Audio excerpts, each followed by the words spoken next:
Close view हेरौँ न सब उठाएर लैजाउँ जस्तो कि यति राम्रो hello everyone welcome to my channel है। आज म ऋषिका नर्सरीमा आइराखेको छु। यहाँ चाहिँ प्लान्टहरू लिने म यहाँको रेगुलर कस्टमर हो क्या। मेरो घर त अब होम गार्डनिङ जस्तै भयो, तर मैले यहाँबाट चाहिँ प्लान्ट्सहरू लैरहेको छु। अनि आज आएको कि लगभग 7-8 महिनापछि बल्ल आउँदैछु क्या। अनि नयाँ प्लान्टहरू एड गर्नु पर्ला भनेर म त यति खुसी भएँ, खुसीको सीमा नै छैन क्या। ऋषिका नर्सरीमा आएर यहाँ चाहिँ यस्तो राम्रो राम्रो जेरानियमहरू झरेको रहेछ है। त्यो जेरानियमहरू चाहिँ अब म देखाउँछु है कस्तो राम्रो छ। यस्तो बबाल छ नि, हेर्नु न यो कति राम्रो छ। यसलाई अलिक क्लोजअपबाट हेरौँ है, यस्तो राम्रो छ नि है। क्या नै गरौँ, यो पिङ्क र व्हाइटको कम्बो उफ। अनि यो प्योर पर्पल है, कसो टल्केर अनि यो कति राम्रो छ कि यो पर्पल त्यस्तै राम्रो छ। यो वाला व्हाइट पनि राम्रो छ, व्हाइटमा टिकटिक। यो पिङ्कका त के कुरा गर्ने र सबै यस्तो बबाल छ। अनि हेल्दी प्लान्ट नि त्यस्तै खालके। हेर्नु न यो कस्तो बबाल र कस्तो हेल्दी छ क्या। यस्तो मजाको हेल्दी प्लान्टहरू झरेको रहेछ नि यसपालि। म चाहिँ जस टाइममै आएछु क्या। सबै धेरै जसो प्लान्टहरू चाहिँ छ। यो दाइको आधाभन्दा बढी त बेचिसक्नु भयो, तर 6 प्लान्टहरू चाहिँ नभएको होइन, सबै क्या। जुन हेऱ्यो त्यही राम्रो, जुन हेऱ्यो त्यही मनपर्छ। अनि म यो जेरानियमसँग त यस्तो अब्सेस छु नि, लाइक अब मलाई जुन हेऱ्यो त्यही मनपर्छ क्या। सेम कलरको भए पनि केही फरक पर्दैन क्या मलाई है। त्यही भएर चाहिँ यहाँ मैले 3वटा यसमा चाहिँ प्याक गरेको छु। यस्तो मजाको छ। अर्को 3वटा चाहिँ यसमा प्याक गरेको छु क्या। अनि यो यस्तो मजाको फिलोडेन्ड्रनहरूदेखि लिएर अरू फुल पनि छ। यसको नाम चाहिँ के हो, खुर्सानी फुल या इम्पेसेन्ट यस्तै केही हो क्या यसको नाम। यो पनि यस्तो मजाको रहेछ। त्यहाँको दिदीलाई सोधेको पिटुनिया भन्नुहुन्थ्यो, पिटुनिया त यो हुँदै होइन, यो सायद यो इम्पेसेन्ट त्यो खुर्सानी फुल हो अरे पछि भन्नुभएको। साँच्चा बल्ल याद आयो मलाई। अनि त्यस पछाडि योहरू चाहिँ काउलीबन्दा यसको नामै थाहा होइन। दिदी के हो यसको नाम, तपाईँलाई थाहा? यो दिदी नि जानुभएन नभनिकन त्यो दिदीलाई नि त्यसको नाम चाहिँ थाहा छैन अरे के। काउलीबन्दा जस्तै हन्क्याएर हेर्दा, तर फुल्न चाहिँ त्यो फुल्ने फ्लावरिङ प्लान्ट हो। अनि त्यस पछाडि यो आँखै जेरानियममा छ कि, मेरो आँखै जेरानियममा योहरू चाहिँ लोकल भेराइटी हो। अनि यो चाहिँ होल्यान्ड भेराइटीको हो अरे, थाई भन्छौँ क्या अरे हामीले। यो चाहिँ हाइब्रिड भनौँ न, होस् सानै बुटोमा ढकमक्क भएर फुल्ने खालको।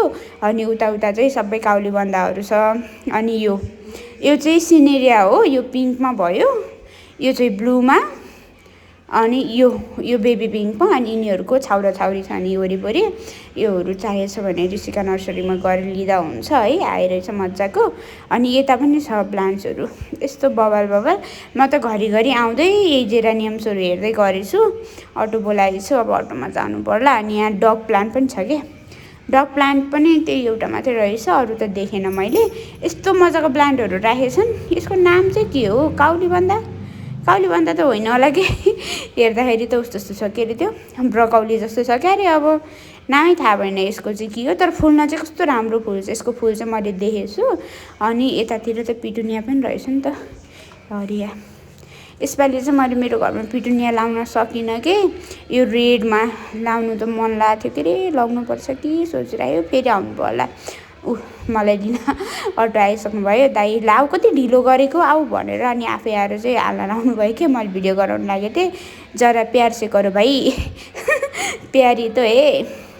अनि यसलाई चाहिँ लगेर जाँदैछु। योहरू चाहिँ कोही अरूले नै अर्डर गर्नुभएको हो अरे, त्यही भएर त्यो चलाइन, यहाँबाट रोजेर लएँ।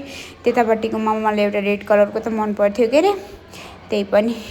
अनि योहरू चाहिँ एजेलिया रहेछ। हिँड्दै ठ्याक्क इन्ट्रान्समा चाहिँ यो एजेलियाहरू छ। अनि यो चाहिँ भर्बिना मेरोमा छ के अरे। मेरोमा त पानी नहालेरै मरिसकेछ। भर्बिना नि बवालै हुन्छ। यस्तो राम्रो छ कि। यो चाहिँ होया हो।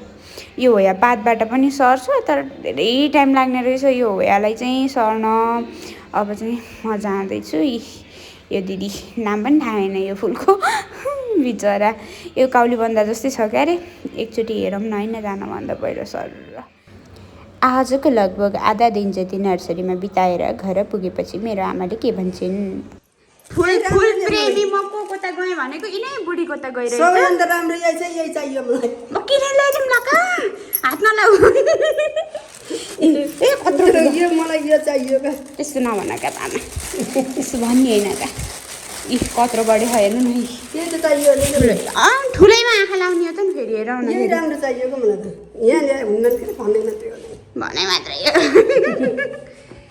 अब यो भयो अरे यो शिला सिस्टरको भयो शिला सिस्टरका त फुलका त झरे क्या त्यसरी गर्दाखेरि भाजिन्नन् का यो भयो यी शिला सिस्टरलाई यो त मेरो हो मेरो बा मम्मीले देख्न कतिवटा पठाउने त भाजिनको दुईवटा हुन् क्या शिला सिस्टरलाई यो र अरे यो दुईवटा हो शिला सिस्टरलाई पठाइदिने यो चाहिँ धेरै धेरै स्याप्लिङ भएको रोजेर लिएर हो एउटा 3 नौरी पर्ने थियो त्यसलाई छोडेर धेरै धेरै स्याप्लिङ भएको मजाको है लिएर हो मलाई यो भाज्दिन मन लागेछ तर शिला सिस्टरले त भाज्नु नगरे त्यही भएर भाज्दिन्न योहरू त मलाई योहरू मेरो हजुरबा हजुरआमा दे आर टन्टिङ मी ताना मारिरहेको छु फेरि लिएर आइन्छ भनेर अब पर्सि घर जाँदाखेरि घर के भन्ने यहाँ हिँडेको छु यति चाहिँ हाम्रो लिए नसा ठुल्ठुला यस्ता दामी दामी प्लान्ट्सले नि मजाले लिएर हो यो कलर त घर नि भयो जस्तो लाग्छ त्यही पनि ल्याएर आएँ यो कलरको मसँग घर नि भयो जस्तो लाग्छ बिर्सेँ अब यो महँगो घर थियो कि थिएन कि के थियो यो त छैन यो त छैन होइन सबै फरक फरक हुन्छ क्या यो सेतो हो यी सेतोमा रातो टिकटिक भएको होइन यो यो यही भइहाल्यो देखि चाहिँ यो त हाम्रो भएको नि यही हो कि होइन यो हो वर भएको यो हो तर यो छेउछेउमा सेतो छ हल्का होइन त्यही हो क्या त्यही होइन क्या यो सेतो हो यो सेतो हो घर भएको अर्कै हो क्या अरे यस्तो हो क्या घर भएको यो होइन होइन भनेपछि मेरो घर भएको नि छुट्टै हो क्या हो क्या कि यही हो र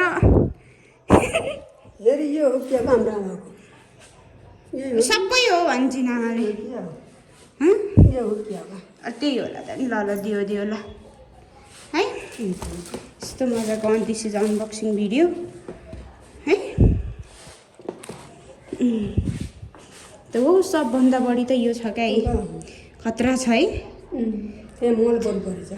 मल बढी भन्दा नि यो रातो फुल्छ छट्टै रातो फुल्छ अनि त्यही भएर यो ठुल्ठुलो छ यो पोहोर पनि मैले लिएर सारेको पोहोर त खै के भएर मरौ थाहा नै पाइनँ बजु हेर यसलाई चाहिँ मैले अब के गर्छु भनिसके पछाडि यसको तलको पातहरू छ नि अनहेल्दी लिफहरू छ क्या त्यहाँ मुनिहरू किनभने अब नर्सरीमा लिएर राखिसके पछाडि यो खासै त्यो गर्दैनन् के लाइक अब अनहेल्दी लिफहरू फाल्ने त्योहरू गर्दैनन् सिधै डिस्प्लेमा राखिदिन्छन् के हाम्रोतिर त्यही भएर मैले घरमा लिइसके पछाडि यो सबै यो कोकोपिटमा सारेको छ क्या यो जेरानियम्सको लागि यो कोकोपिट खासै गतिलो त हुन्न अरू प्लान्टको लागि चाहिँ यो ब्रह्मास्त्र नै हो जस्तै इन्डोर प्लान्ट एन्ड अल जसले चाहिँ पानी ढिलो हाले पनि हुन्छ अनि वाटर लक भए पनि खासै केही तर योहरूको लागि चाहिँ कोकोपिट राम्रो होइन त्यही भएर मैले यसको चाहिँ तलको पातहरू फाल्दैछु किनभने 1 हप्ता जस्तो त मैले यसलाई राख्नै यसैमा राखिदिन्छु कि किनभने यिनीहरू उताबाट झरेर आएछन् भर्खरै आएर अलरेडी स्ट्रेसमा छन् यो स्ट्रेस पनि रिलिफ हुन्छ कि यिनीहरूको यत्तिकै 1 हप्ता 2 हप्ता जस्तो यत्तिकै छोडिदियो भने अनि म पनि अलिकति थकित अवस्थामै छु कि भर्खरै रिपोर्ट गर्न नसक्ने अवस्थामा छु यिनीहरूलाई चाहिँ मजाले सार्दिन्छु क्या पछि सार्दिन्छु तर अहिले चाहिँ थोरै केयर गरौँ भनौँ न यसको तलको रुटहरू पातहरू जति सबै फालिदिन्छु क्या मजाले अनहेल्दी ठुल्ठुलो पातहरू जसले माटोलाई छोइराखेको छ त्योहरू फालिदिन्छु यो रेड त कस्तो लोभै लाग्ने छैन कस्तो झ्याम्मको कति मजाको प्लान्ट छ कि जे होस् राम्रो रेन्ज प्राइसमा यस्तो बबालै प्लान्ट पाइएको हो योहरू चाहिँ यो तलको लिफहरू चाहिँ फालेर आनन्दरी योलाई राखिदिन्छु क्या यो कोकोपिट पनि अझै पातमै छ हेर्नु न यो राम्रोसँग केयर हुँदैन क्या नर्सरीहरू पनि किनभने उनीहरूसँग जति प्लान्ट हुन्छ अनि एउटालाई हामी जस्तो घरमा बसेर प्लान्ट हेरेको गर्नेले जस्तो फुर्सद नै हुन्न उनीहरूलाई अनि त्यही भएर मैले यो तलको यो पहेँलो भएको अनहेल्दी पातहरू चाहिँ सबै फालिदिन्छु योहरू फालिदिइसके पछाडि बल्ल रिपोर्ट गर्छु। तर रिपोर्ट गर्ने बेलामा सबै यो तलको जुन कोकोपिट छ नि त्यो कोकोपिटहरू सबै फालेर जरा मात्रै राखेर अनि रिपोर्ट गरिदिन्छु यो सिजनमा। पछि अलि पानी पर्छ। अहिले त लगभग चैत वैशाख जेठसम्म त ड्राई सिजनै हुन्छ नि त, ह्युमिड बढी हुँदैन। यो बेलामा मजाले फस्टाउँछन् यिनीहरू।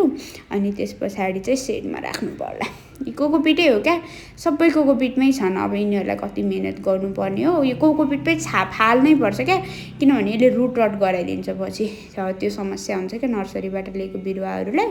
अब यसको चाहिँ म यो डन्डी भाँचिदिन्छु। सरी ल शिला सिस्टर, मलाई यो देख्दा बित्तिकै मेरो हात चिलौ भयो अनि फालिदिएँ मैले त्यसलाई, सरी ल।